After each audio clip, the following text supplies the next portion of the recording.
Hi, everyone. So you missed our webinar on creating one-pagers? Well, no worries, because we have a quick wrap-up for you. So writing one-pagers, we're talking about mostly getting them to policymakers. So who are policymakers? Well, they are the main actors using policy to address these societal problems of public concern. Um, whether that's environmental or water quality or social justice or whatever it might be. And they come in many different shapes and forms, and they come at many different levels. So they can be at your local level, or the state level, the federal level, even at the international level. So there's no one size fits all. They can govern at very many different levels depending on who they are and what they do. And something to keep in mind as well is that some are elected, but others are not. We always think of elected officials, but some policymakers, actually, maybe the majority of folks actually out there making policy might not be elected. So just keep that in mind. So you know who policymakers are. Now the question is, why exactly should we engage with them? Well, we as citizens, we can play a really vital role in forming policy making decisions. We can be literally or figuratively at the table.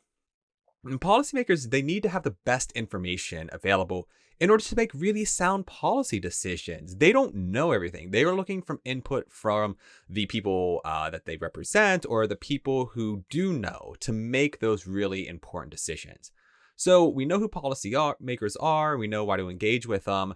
Well, how do you do that? One way is a one pager. So a one pager, it's a leave behind when talking with policymakers so that they remember with you. They're probably having a bunch of meetings with a bunch of different folks. And so a one pager can help give the information that they may not have written down and they might not have at hand.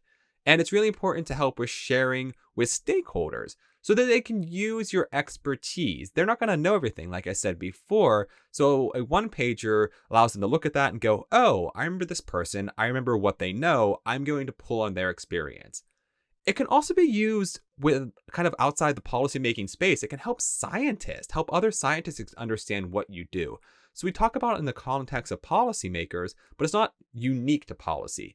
And it's really great to just help promote yourself and your research, to pull everything in to one place where you can show off your skills and your experience and everything else. But how do you make a one pager? Like, what's the process that goes into this? It's really important to make it brief and understandable to, let's say, the eighth grade level. This is not a one size fits all. Please understand that. But if you have to choose, this is probably the grade level that you're aiming at. If possible, be sure to include compelling visuals or include other pieces that will draw the eye in. If you put down a one pager and it's just 100 lines of text at 10-point font, that's not interesting. And whoever the one pager is for, they are not going to be engaged with that. Don't go overboard, but try to reel people in. Include an ask. And this is, you just want to ask them to support something or provide some explanatory information because they are a policymaker. They make policy, so they're expecting you to ask them to do something with regard to policy. So keep that in mind. And also, don't forget to include your contact information and a little bit about you. This might sound silly, but in addition to them knowing what they're being asked to do, they want to know who's asking them to do it. So please, please, please be sure to include this information. All right, that's all. Thank you for watching, and we hope you'll follow us online and on our social media accounts.